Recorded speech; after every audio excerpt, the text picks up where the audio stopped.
saudara yang dikasih Tuhan, ini privilege untuk boleh kembali menghampiri saudara-saudaraku. Kami mau ajak kita sama-sama menaikkan pujian penyembahan bagi nama Tuhan. Kita sudah ditebus, kita sudah menjadi milik Tuhan. Dengan darah yang kudus kita dilayakkan untuk menerima kuasa yang datangnya dari Tuhan. Amin saudaraku. Mari sama-sama kita angkat pujian ini. Kami yang telah ditebus dengan darah yang kudus, mengangkat pujian bagimu. Kami bait kudusmu, kami bait kudusmu, sebagai bukti karyamu, nyatakan kau besar dan hidup. Berlari sampai tujuan, mendapatkan mahkota kekal. Kami terima kuasa-Mu Tuhan, kami terima kemenangan yang Engkau sediakan. Tuh kami bawa di setiap langkah. Dimanapun kami berdiri, kemanapun kami kan pergi, di situ pasti mujizat-Mu terjadi. Sama-sama kita angkat pujian ini lagi, amin. Kami yang telah ditebus dengan darah yang kudus, mengangkat pujian bagimu. Haleluya.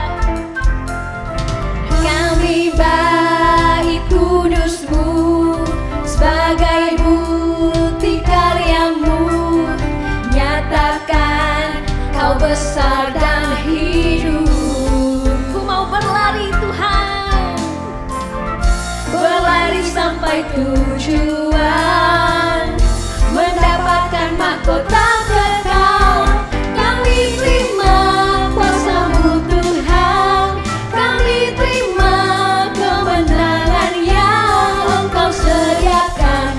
Tuh kami bawa di setiap langkah.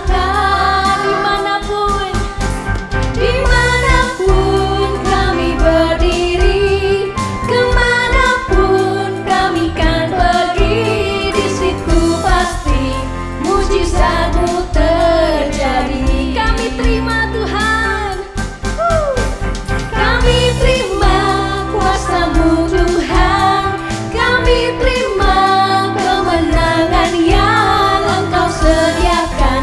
Tuh kami bawa di setiap langkah. Dimanapun kami berdiri, kemanapun kami kan pergi, di situ pasti mujizat-Mu terjadi. Terima kuasa-Mu, kami terima kuasa-Mu, kami terima kuasa-Mu, kami terima kuasa-Mu. Tuhan, beri kemuliaan bagi nama Tuhan. Haleluya, haleluya. Tiba saatnya kita mau membuka persekutuan kita dengan doa. Saya mau ajak kita sama-sama kita masuk dalam hadirat Tuhan. Bapa, kami bersyukur Tuhan, Kau Allah yang baik, Kau Allah yang setia Tuhan. Kau mempersiapkan hati kami Tuhan untuk menyembah Engkau Tuhan. Kami undang Engkau hadir dalam setiap hati pikiran kami. Ketika kami menyembah Engkau Tuhan, mata kami tertuju kepada Engkau. Ketika kami menyembah Engkau, hati kami tertuju kepada Engkau Bapa. Biarlah nama-Mu yang dipermuliakan. Setiap pujian penyembahan kami boleh menjadi dupa yang harum dalam hadirat-Mu. Di dalam nama Tuhan Yesus kami berucap syukur. Haleluya, haleluya. Semua katakan amin. Saya sangat senang sekali hari ini diberi kesempatan untuk memimpin kita masuk dalam pujian penyembahan. Saya mau encourage saudara-saudaraku tetap semangat dalam pengiringan kita kepada Tuhan, karena kita menerima kuasa yang besar. Kuasa Tuhan dinyatakan atas kehidupan kita. Amin, amin. Mari kita sama-sama naikkan pujian ini. Kita sudah ditebus dengan darah yang kudus, dan kita mau angkat segala pujian bagi nama Tuhan. Amin.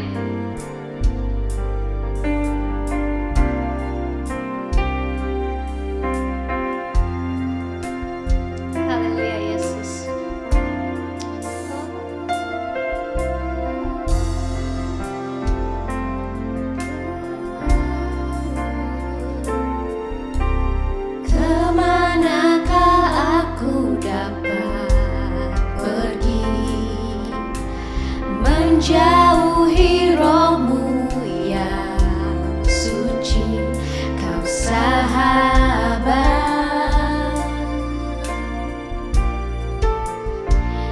dan kau dekat. Haleluya Yesus. Bahkan seluruh pengabdianku tak bisa membalas kesetiaanmu, sungguh mulia dan berharga, sungguh besar pengorbananmu bagiku, terlalu dalam untuk dimengerti, sungguh besar, sungguh indah yang kau pikirkan tentangku, tak terselami bagiku, sungguh indah. Mari sama-sama kita merenungkan pujian ini, begitu baiknya Tuhan atas hidup kita. Haleluya Yesus. Ya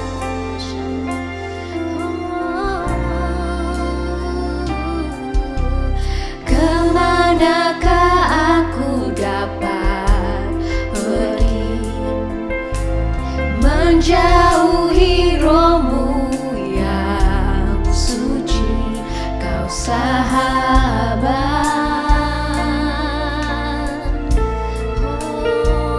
dan kau dekat. Haleluya Yesus. Bahkan seluruh pengabdianku tak bisa membalas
Thank you Jesus.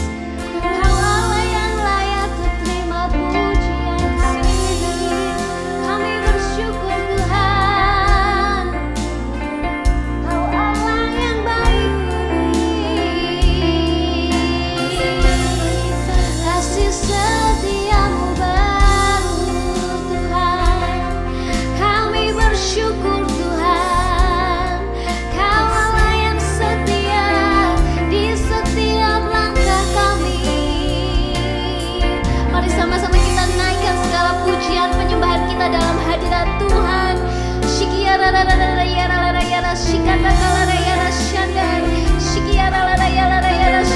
Tuhan, Kau Allah yang baik Tuhan.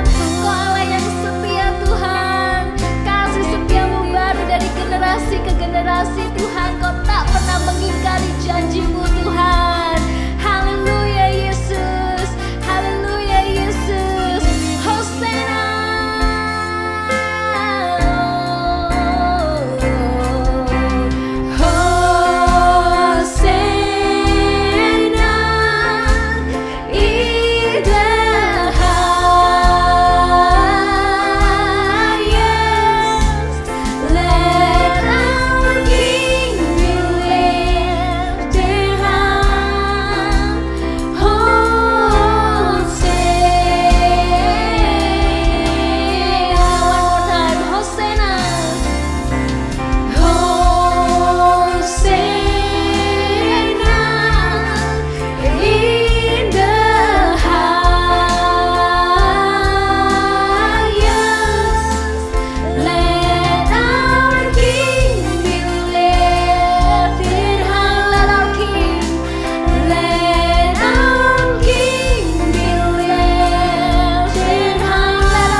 Bapa, kami bersyukur Tuhan. Hari ini kami mau siap mendengarkan firman Tuhan. Kami persilahkan Kau hadir Tuhan dan berbicara kepada setiap kami. Kami rindu Roh Kudus Tuhan membukakan mata kami, mata rohani kami Tuhan, untuk kami boleh mengerti setiap kebenaran firman Tuhan yang disampaikan. Hamba-Mu yang akan menyampaikan firman Tuhan, urapan Allah ada bersama-sama dengan Dia. Setiap perkataan yang keluar dari mulutnya menjadi berkat bagi setiap kami Tuhan, sidang jemaat-Mu. Di dalam nama Tuhan Yesus kami berucap syukur. Semua yang percaya katakan amin. Amin. Shalom saudara-saudara yang dikasihi Tuhan. Saya bersyukur hari ini masih diberi kesempatan oleh Tuhan ya untuk men-sharingkan firman Tuhan. Di tengah hari-hari yang sibuk kita, Tuhan masih memberikan kekuatan untuk kita bisa melayani dengan excitement, dengan excited, dengan roh yang menyala-nyala.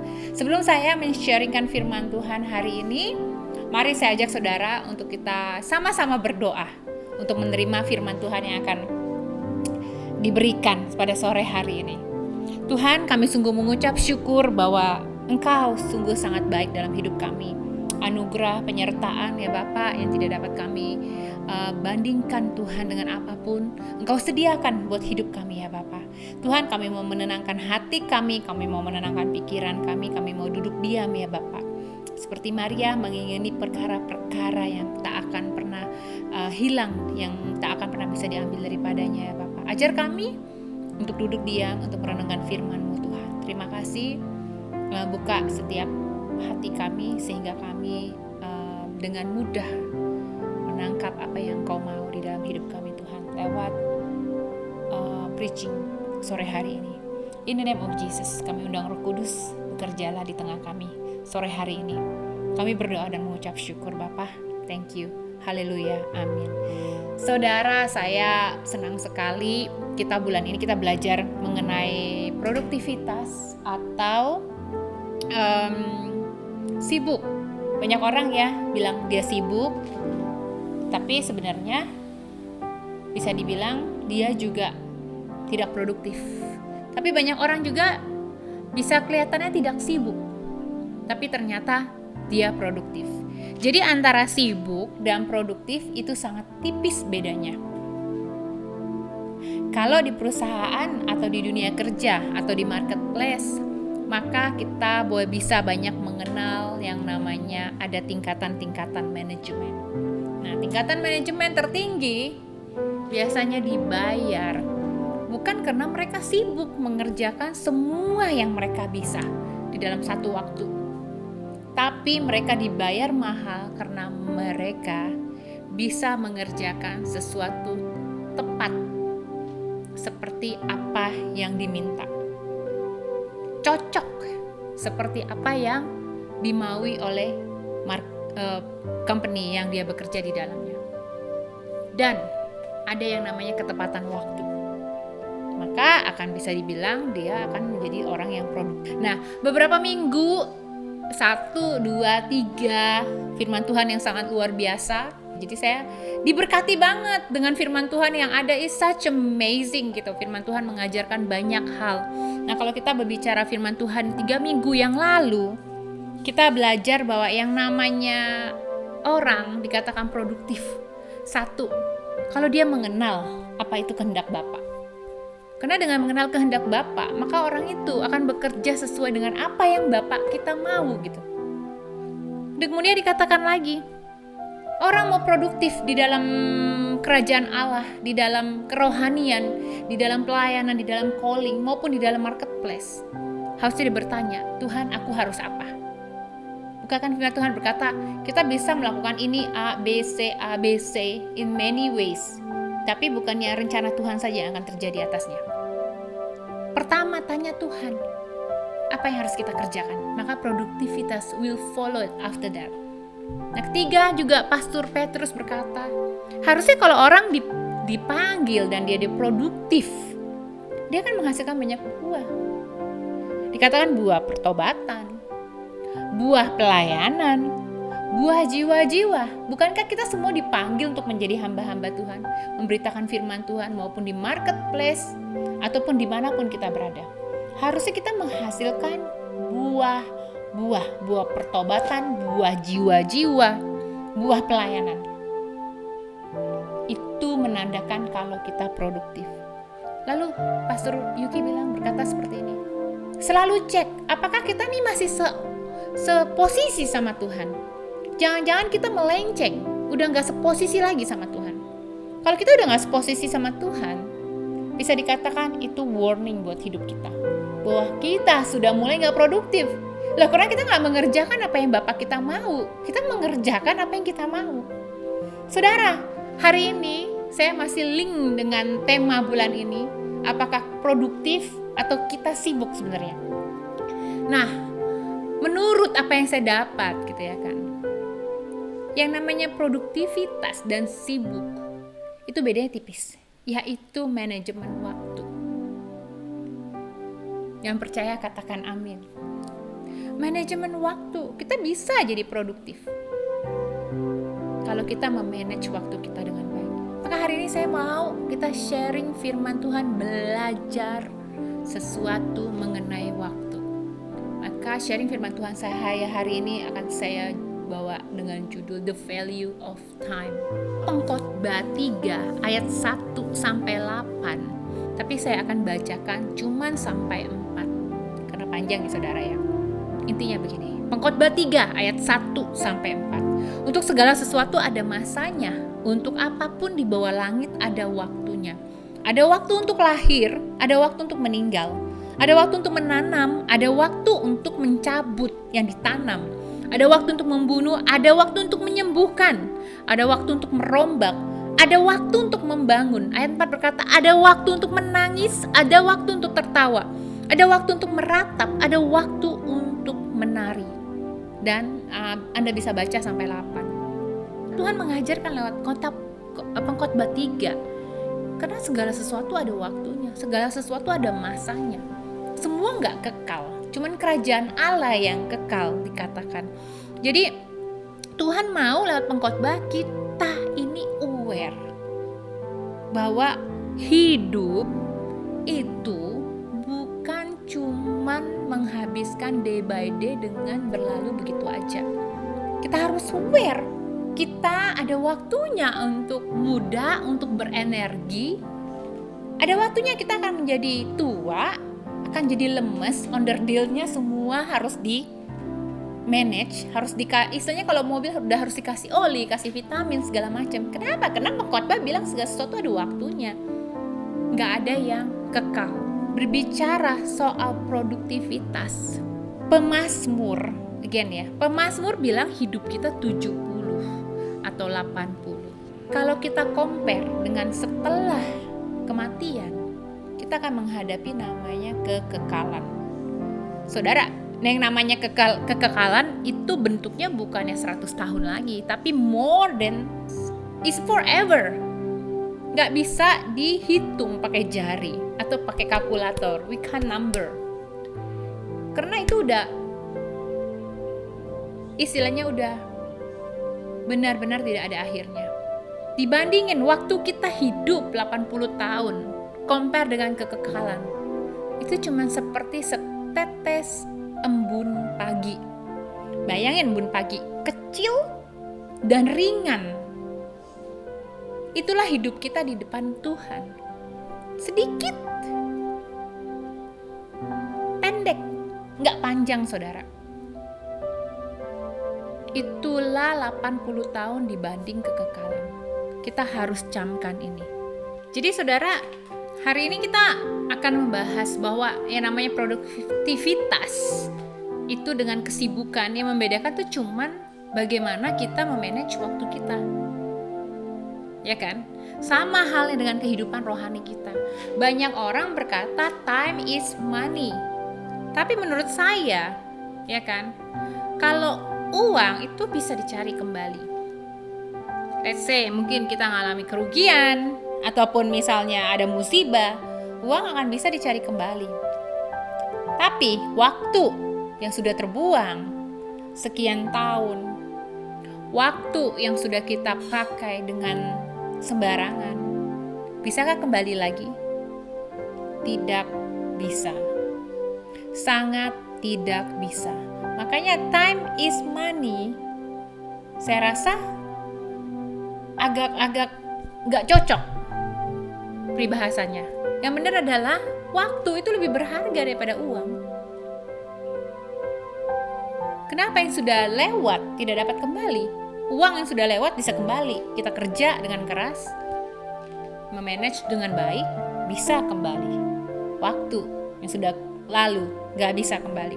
Hari ini kita mau belajar bahwa yang namanya waktu harusnya dapat kita manage dengan baik sehingga menghasilkan produktivitas. Kitab Genesis atau Kejadian itu waktu Tuhan menyuruh Adam untuk tinggal di Taman Eden, ada kata yang dipakai yaitu cultivate, yang berarti mengelola, mengolah. Adam diberikan suatu kepercayaan untuk mengolah. Bukankah hidup kita hari-hari ini diberikan Tuhan kepercayaan? Yaitu waktu. Tuhan bilang cultivate to the time. Waktunya masih diolah. Biar apa? Biar menghasilkan produktivitas yang tinggi. Apalagi hal-hal yang berkaitan dengan perkara-perkara yang di atas. Harusnya itu yang lebih penting karena itu menyangkut suatu kekekalan. Apa yang kita kerjakan di bumi hari-hari ini gak kekal. Hari ini mari kita belajar 3 hal penting yang harus kita tangkap. Apa sih kata Tuhan mengenai waktu? Mengapa kita disuruh sama Tuhan untuk menghitung hari-hari kita? Ada lagu ya, ajar aku Tuhan menghitung hari-hari. Pemazmur juga berkata seperti itu. 1, kita harus mengerti waktu yang berlalu tidak dapat kembali. Alias kalau kita menghargai waktu, maka kita akan melahirkan kebijaksanaan. Mari kita buka Mazmur 90 ayat 12. Saya bacain. Dikatakan seperti ini, help us to remember that our days are numbered and help us to interpret our life correctly. Set your wisdom deeply in our heart so that we may accept your correction. Kita pemazmur berkata seperti ini.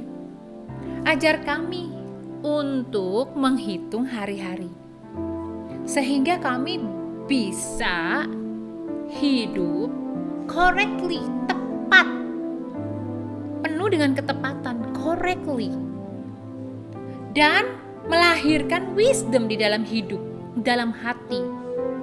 Dan ketika kita bisa menghitung hari-hari kita dan mempergunakan hari-hari kita dengan correctly, maka kita juga akan banyak menuai kebijaksanaan. Lord, make me to know my end and the measure of my days. What it is, let me know and realize how frail I am. Jadi katakan gini, Tuhan, kasih tahu saya kapan hidup ini akan berakhir, biar saya bisa mengukur hari-hari. Dan buat saya mengerti Tuhan, bahwa waktu ini cuma sementara. Untuk saya hidup tuh untuk cuma sementara. Pemazmur berkata seperti itu. Jadi, apa yang harus kita remember about the time? Apa yang harus kita put the value untuk waktu-waktu yang Tuhan berikan dalam hidup kita? Menyadari bahwa satu, waktu yang sudah berlalu tidak dapat kembali. Dengan kita belajar menghargai waktu, itu akan melahirkan kebijaksanaan. Kebijaksanaan dalam apa? Dalam mengatur waktu-waktu kita. Orang tuh mengejar uang itu lebih produktif caranya dengan mereka dibanding dengan kita orang-orang yang kenal Tuhan kadang suka cuek pakai waktu. Pikir udahlah udah Kristen ini dari dulu. Udahlah udah mengenal Tuhan dari sejak di kandungan. Jadi gak penting membangun hubungan kembali dengan Tuhan. Jadi waktu yang dikasih sama Tuhan, yang dipercayakan dalam hidup kita buang begitu aja. Karena kita berpikir, I'm a Christian.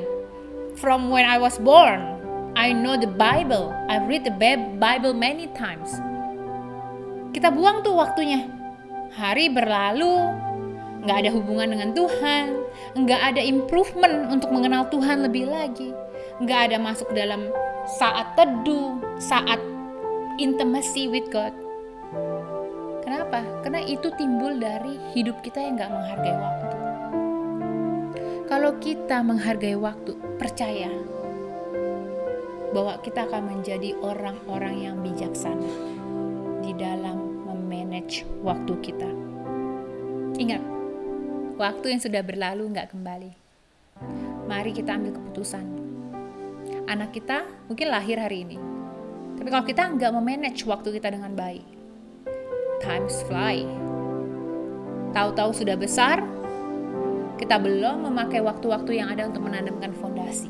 Fondasi apa? Takut akan Tuhan dalam hidupnya. Pakai saudara, waktu yang ada. Papa, mama, manage waktumu properly. Minta hikmat dari Tuhan. Mana yang harus kita ambil dan mana yang harus kita buang. Mana yang harus kita utamakan, mana yang gak perlu kita utamakan. Untuk apa? Untuk menanamkan banyak hal mengenai kerajaan Allah atas hidup anak-anakmu, atas hidup keluargamu. Ingat ini, Mazmur mengajarkan kita untuk menghitung hari-hari kita. Karena biar kita bisa hidup correctly. Biar kita bisa bijaksana di dalam menjalani hari-hari kita. Mulai, pilih. Pepatah berkata gini, if we say yes to something, on the other side, we will say no to them. Perhatikan ini. Bangun hidupmu untuk mulai mengerjakan hal-hal yang berguna untuk masa depan anak-anakmu. Ajak mereka ke gereja. Kasih contoh jadi orang tua yang takut akan Tuhan. Jadi papa yang kuat di dalam Tuhan. Jadi mama yang kuat di dalam Tuhan. Kasih contoh. Dengan sendirinya mereka akan berkata, Oh yes, seperti ini mereka menjalani hidup mereka. Orang tua, ayo firman ini kita tanggapi dengan baik. Karena akan bahaya nanti waktu mereka besar, mereka gak mempunyai fondasi yang baik mengenai bagaimana mencari Tuhan dengan baik, bagaimana melayani Tuhan dengan baik, bagaimana bekerja di ladang Tuhan dengan baik. Apalah artinya semua yang kita gapai kalau anak-anak kita nanti menjadi anak-anak yang gak pernah cinta akan Tuhannya, yang gak pernah tahu lari kemana setelah dia dewasa, yang gak pernah tahu nanti akan pergi kemana setelah kematian menjemput. Kemarin saya ada conversation dengan anak saya, which is bless me gitu. Saya sampai berkata gini, Tuhan, wow, thank you so much untuk apa yang Roh Kudus tanamin di dalam hidupnya. Saya berbicara dengan dia, sudah seperti pembicaraan orang dewasa. Saya bertanya, kamu tahu gak kemana kamu akan pergi setelah you pass, setelah umurmu sudah tua dan Tuhan panggil? Dia berkata dengan tegas, I will go to heaven, I will praising God, I will play with my friends in the heaven, I will build up the rocket, I will touch the moon, I will go to the heaven with Father.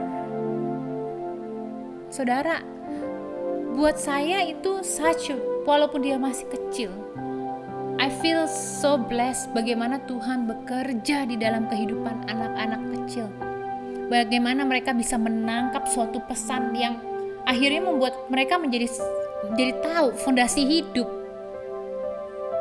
Jadi tahu kalau hidup itu bukan cuma kerja, bukan cuma sibuk, tapi harus cari Tuhan. Mereka jadi mengerti bahwa setelah mereka meninggal, atau setelah kita meninggal, what they gonna do? Ayo saudara, waktu sangat cepat berlalu. Pakai hitung numbers, hitung hari-hari kita. Pakai wisdom yang Tuhan sudah taruh dalam hidup kita untuk mengatur waktu-waktu yang ada. Kalau sudah dapat tawaran pekerjaan di malam hari, siang hari, ataupun dimanapun, hitung apa yang aku akan katakan yes atau apa yang aku katakan no. Hitung saudara, itu yang Tuhan mau sampaikan kita hari ini. Kedua, menyadari bahwa adanya pencuri waktu. Maka kita harus bijaksana untuk mengatur waktu. Apa sih pencuri waktu? Kalau kita baca di Yohanes 10 ayat 10, agenda musuh di dalam hidup kita itu mencuri, membunuh, dan menghancurkan. Karena agendanya seperti itu, kita harus tahu, kita gak bisa buang-buang waktu. Kalau kita terlalu banyak buang-buang waktu, maka produktivitas tidak tercapai, dan kita akhirnya menghilang, dan kita lepas dari tujuan Tuhan atas hidup kita. Ingat yang sudah diajarkan minggu-minggu lalu, tanya Tuhan tujuan hidupnya apa, tanya Tuhan apa yang harus kita kerjakan. Tapi kalau kita gak menyadari adanya pencuri waktu di dalam hidup kita gak akan pernah sampai kepada tujuan yang Tuhan mau. Apa itu pencuri waktu? Yaitu penundaan. Penundaan berarti menunda dengan sengaja melakukan sesuatu yang harus dilakukan. Siapa sih yang gak pernah nunda dalam hidupnya? Saya sering berkata sama anak-anak muda, kalau saya lagi ngobrol sama mereka, tinggal di Australia, sibuk dengan kerjaan, ya kan? Sibuk dengan pergaulan. Akhirnya, kadang banyak orang cuma buang-buang waktu di Australia ini. Saya selalu bilang, berdoa. Tanya Tuhan, hidupmu di mana? Sudah tahu, kerjakan. Mulai berdoa untuk apa yang harus kita kerjakan selanjutnya. Jangan buang waktu dengan percuma. Tiba-tiba udah tua aja. Tiba-tiba visanya udah selesai aja.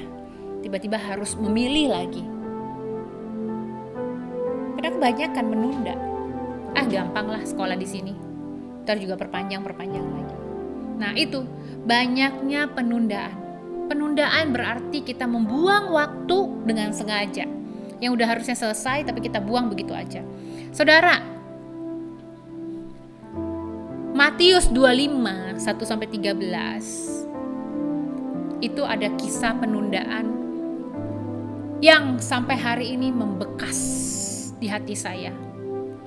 Matius 25 ayat 1-13 itu perumpamaan tentang 10 perawan yang sedang mempersiapkan kembalinya mempelai laki-laki.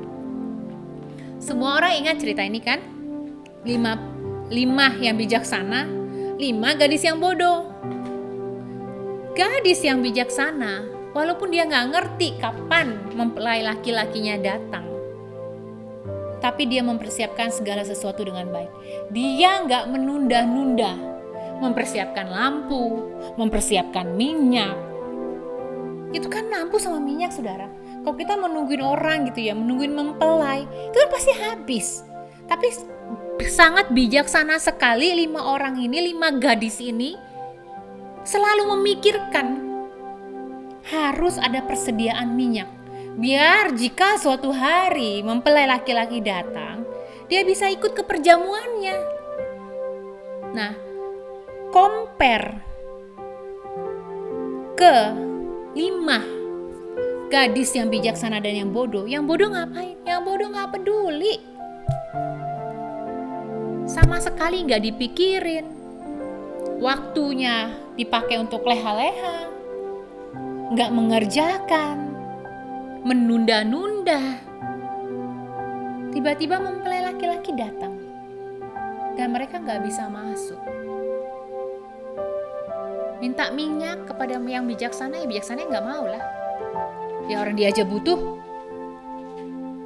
Saudara, harusnya firman Matius 25 ayat 1-13 ini mengajarkan kita banyak hal.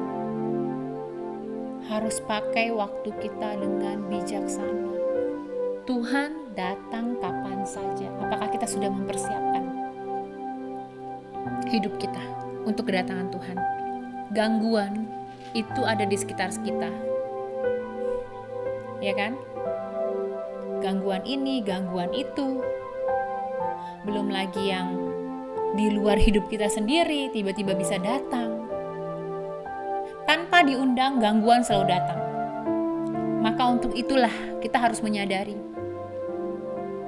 waktu kita itu harus kita manage dengan baik, harus kita cultivate dengan baik, sehingga ketika penundaan datang atau persoalan datang atau pencuri waktu datang, itu gak mengganggu kita, gak mengganggu hidup kita, apalagi hubungan kita dengan Tuhan. Jangan ditunda-tunda, saudara. Mari persiapkan. Kalau waktunya sudah datang, at least we ready for it.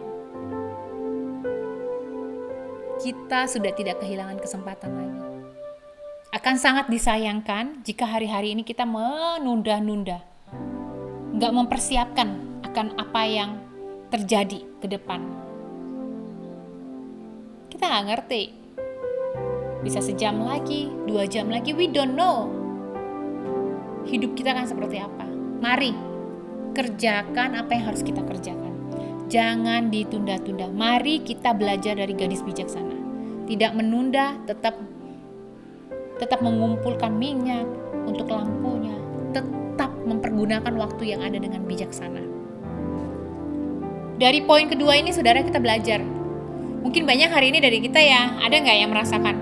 I think we spend a lot of time in the front of social media, in the front of our phone. Ayo, make the prioritas. Jangan sampai dunia maya mempengaruhi kita. Jangan sampai waktu kita dicuri sama kegiatan-kegiatan yang akhirnya menjadi penunda di dalam hidup kita. Mari kita bijak. Nah, ketiga, harus ingat satu hal ini. Di mana kita banyak memberikan waktu kita, di situ ditentukannya apa yang kita hargai. Jadi it mean, di mana kita banyak menghabiskan waktu, di situ kelihatan loh apa yang kita hargai di dalam hidup kita. Dari satu hari 24 jam. Terus kita punya seminggu, 7 hari. Kita hitung, apakah kita kebanyakan tidur? Berarti di situ kita menghargai waktu kita. Tidur itu yang paling kita hargai. Atau kita kalkulasi lagi, di mana? Apakah kita banyak menghabiskan waktu dengan hobi kita? 1 kali 24 kali 7, hasilnya berapa? Hitung, di mana kita menghabiskan waktu kita paling banyak. Jangan sampai hobi kita mengambil waktu kita lebih banyak dibanding waktu kita dengan Tuhan. Karena kalau kita menghargai banyak waktu kita dengan Tuhan, spending a lot of time with God, berarti disitulah kita menghargai Tuhan.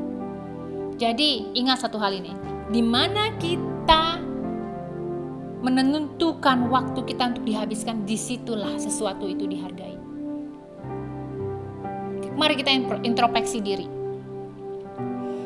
Ketika kita banyak menginvestasikan waktu kita dengan Tuhan, ya kan, kita juga akan mendapatkan imbalan terbaik. Saudara, hari-hari ini nih banyak nih orang tuh lagi seneng sama forex ya, I don't know, kayak investasi di dunia maya. Itu kalau diikuti itu bisa berjam-jam, sehari itu menghabiskan a lot of time. Karena grafiknya harus diperhatikan, naik turunnya harus diperhatikan.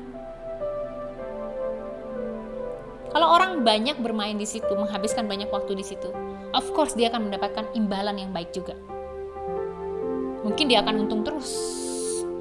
Saudara bayangin kalau kita menghabiskan banyak waktu dengan Tuhan, kalau kita menghargai Tuhan kita, bayangin imbalan apa yang akan kita dapatkan dari Bapa kita. Bukankah kita berkata, Tuhan tuh gak pernah berhutang. Hati-hati saudara, where you spend your time, itu menentukan apa yang kita hargai.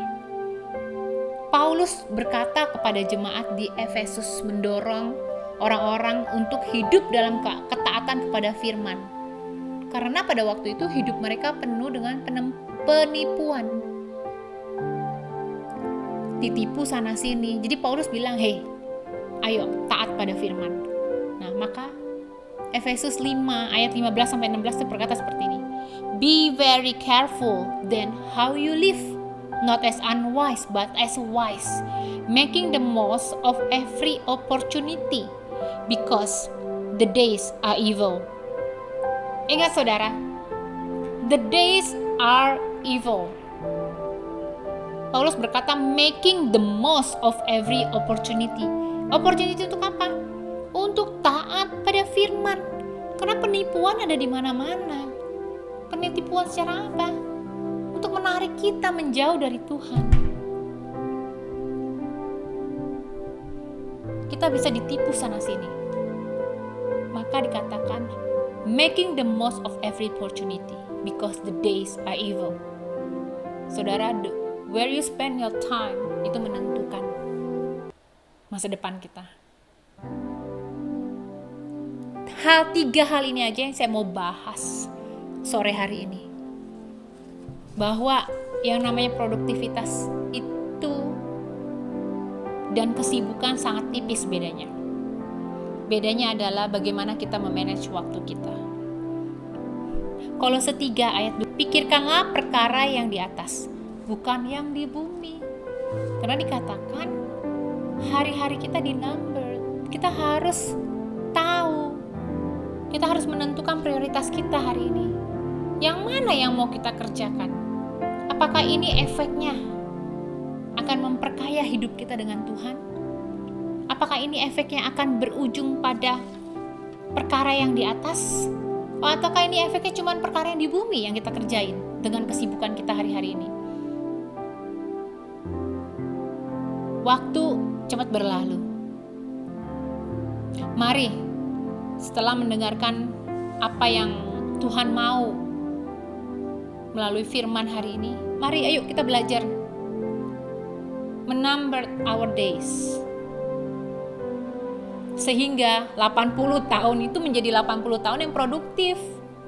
Menjadi 80 tahun yang ketika kita sudah dipanggil, Tuhan bilang, oh iya, apa yang aku mau dalam hidupmu sudah terjadi, sudah engkau kerjakan dengan baik. Jangan sampai Tuhan bilang, kamu siapa? Apa yang aku minta gak pernah dikerjakan. Ingat, dikatakan produktif ketika kita tepat mengerjakan sesuai dengan apa yang Bapak kita mau. Maka kita produktif. Ingat, waktunya cuma 80 tahun, saudara. Masa muda kita aja sampai berapa tahun loh? Sampai kita lulus SMA. Ya kan? Setelah itu baru kita bisa lebih leluasa mengerjakan panggilan hidup, mengerjakan kehendak Tuhan dalam hidup kita.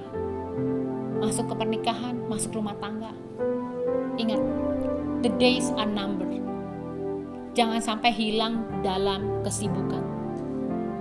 Pakai waktu kita menjadi orang-orang yang produktif, menghasilkan buah jiwa-jiwa, buah pelayanan, buah pertobatan. Pakai waktu kita untuk terus ngecek hidup kita, apakah kita seposisi sama Tuhan. Pakai hidup kita untuk mencari tahu apa maunya Tuhan esok hari ini, ke depan, apa yang menjadi visi Tuhan dalam hidup kita. Jangan buang waktumu, minta sama Tuhan. Saya tutup dengan kesaksian, karena ini saya sendiri yang mengalaminya. Jadi saya ini termasuk orang yang suka kerja, saudara. Jadi bukan orang yang suka, bukan tipikal moms full time, ya kan? Bukan tipikal orang yang bisa diem aja tanpa doing something gitu. Kemudian ketika saya pindah ke Australia, saya tetap bekerja dengan baik gitu. Kemudian karena saya berpikir kalau saya tidak bekerja, saya membuang waktu saya dengan percuma. Kemudian saya mempunyai anak, dan saya nggak pernah tahu rasanya apa sih. Kenapa yang namanya mama-mama tuh suka jadi ibu rumah tangga. Sampai saya akhirnya menjadi seorang mama. Anak saya lahir, saya tetap sibuk. Saya tetap kerja dengan baik. Sampai anak saya umur berapa saya lupa gitu. Saya merasakan bahwa dia semakin besar, ya kan? Dia semakin growing. Saya nggak mau dia hidup tanpa fondasi yang kuat, terutama dengan Tuhan, terutama as a family gitu. Jadi saya memutuskan, saya berdoa sama Tuhan. Tuhan, hidup di Australia ini nggak gampang, saudara. Kalau kita harus kerja, memanage waktu dengan baik, ya kan, melayani, sekolah, itu semua serba nggak gampang. Saya cuma bicara seperti ini sama Tuhan. Saya cuma berdoa, Tuhan, saya mau kalau Tuhan boleh itu, saya boleh kerja. Ketika anak saya sekolah, saya bisa anterin. Ketika anak saya pulang sekolah, saya ada di situ. At least papinya atau maminya ada di situ untuk jemput. Dan kami punya waktu gitu untuk benar-benar bersaat teduh bersama, at least mesbah keluarga bersama, kalaupun saat teduh gak bisa bersama gitu. Saya minta itu sama Tuhan. Waktu saya minta, posisi saya masih kerja full. Saya pagi-pagi saya harus taruh anak saya gitu. Saya pulang sampai sore, anak saya dijemput oleh orang lain, dititip ke rumah teman saya. Itu saya lalui, saudara. Tapi pada waktu itu saya terus berdoa sama Tuhan, karena saya juga gak mau jadi orang yang gegabah tanpa dipikirin. Jadi saya cuma berdoa sama Tuhan. Saya cuma address kekhawatiran saya, address my dream kepada Tuhan. Waktu berlalu, saya nggak tahu ceritanya berapa lama waktu itu. Tiba-tiba saya dapat pekerjaan baru, istilahnya pindah kepada pekerjaan baru. Yang saya minta terjadi, saudara. Saya bisa nganterin anak saya ke sekolah, pulangnya saya bisa jemput. Apa yang saya nggak pernah pikirin, tapi itu saya dapat karena Tuhan yang memberikannya. Karena saya address my dream to my Father. Saya cuma bilang, Tuhan, saya mau hidup saya benar-benar menanamkan satu fondasi yang kuat buat anak saya, buat the generation. Bahkan ini saya sering saksikan kepada anak-anak muda. Bagaimana saya juga banyak kehilangan waktu.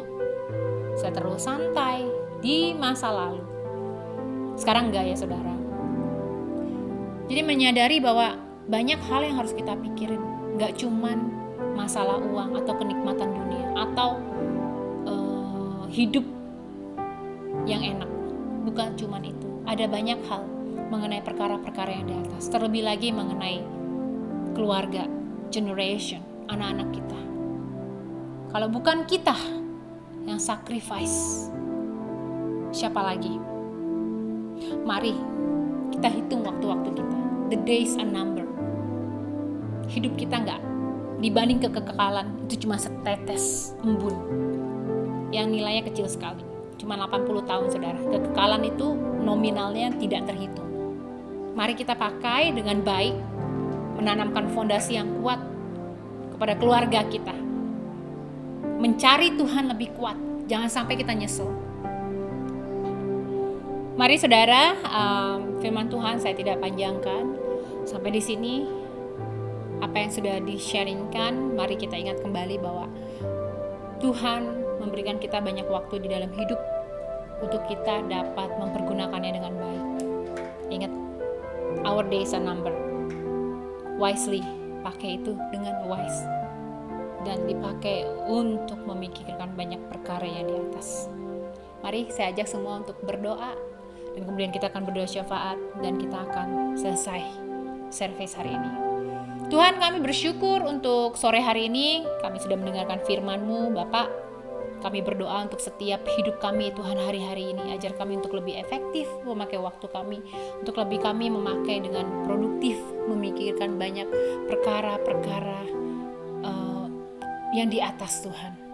Tuhan, ampuni kami jika kami, Tuhan, sering melupakan, sering menganggap remeh, Tuhan, ketika Engkau memberikan kami hari demi hari, waktu demi waktu, ya Bapa. Ajar kami untuk lebih, Tuhan, menghitung hari-hari kami, untuk kami hidup lebih bijaksana, ya Tuhan. Terima kasih, urapi anak-anak-Mu, biar ketika mereka mendengarkan firman ini, Tuhan, mereka boleh berjalan di dalamnya dan bertumbuh di dalam firman, ya Bapa. Terima kasih. Kami membawa, Tuhan, berdoa saat ini, hari-hari ini, Tuhan, kami berdoa memberkati bangsa Indonesia, Tuhan, memberkati bangsa Australia, ya Bapak. Kami percaya tangan Tuhan akan merawat, akan melawat, akan ada untuk Indonesia dan Australia, ya Bapak.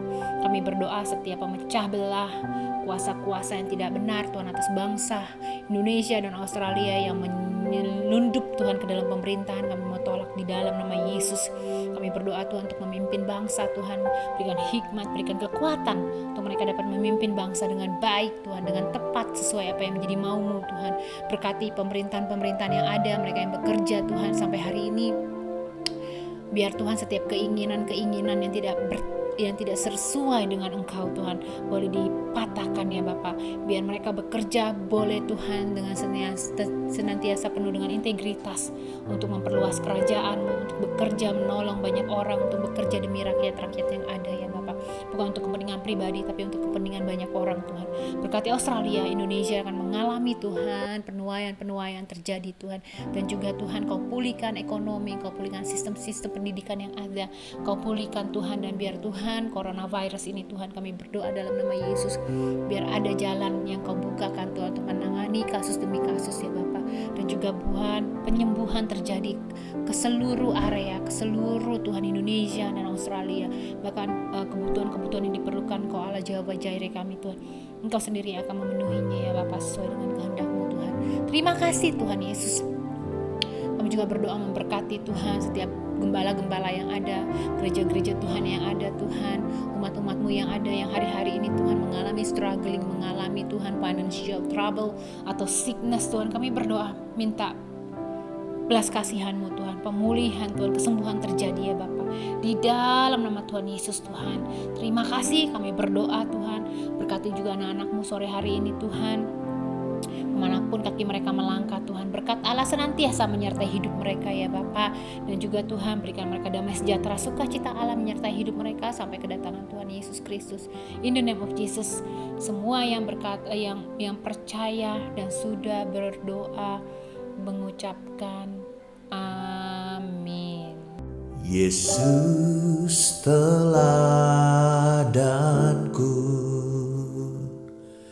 ku mau hidup bagimu.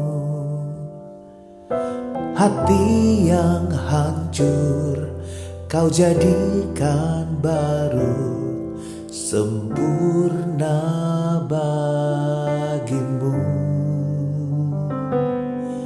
Yesus teladanku,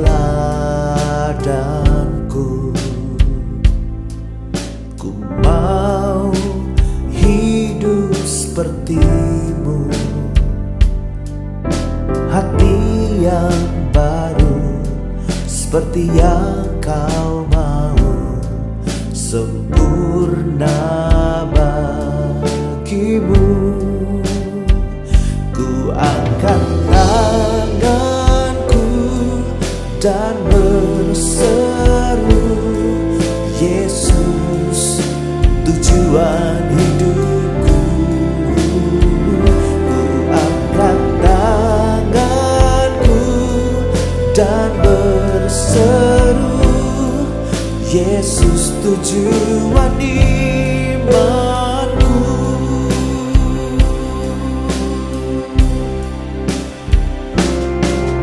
Yesus teladanku, ku mau hidup sepertimu. Hati yang baru seperti yang kau mau, sempurna bagimu. Ku angkat tanganku dan berseru, Yesus tujuan hidupku. Ku angkat tanganku dan berseru, Yesus tujuan imanku.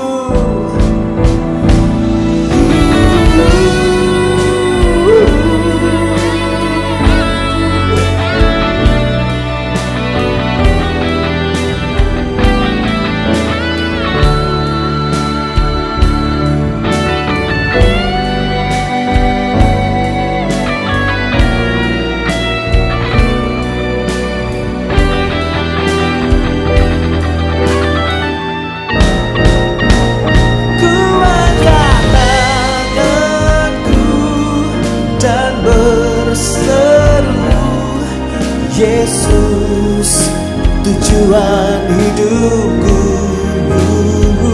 Ku angkat tanganku dan berseru, Yesus tujuan imanku.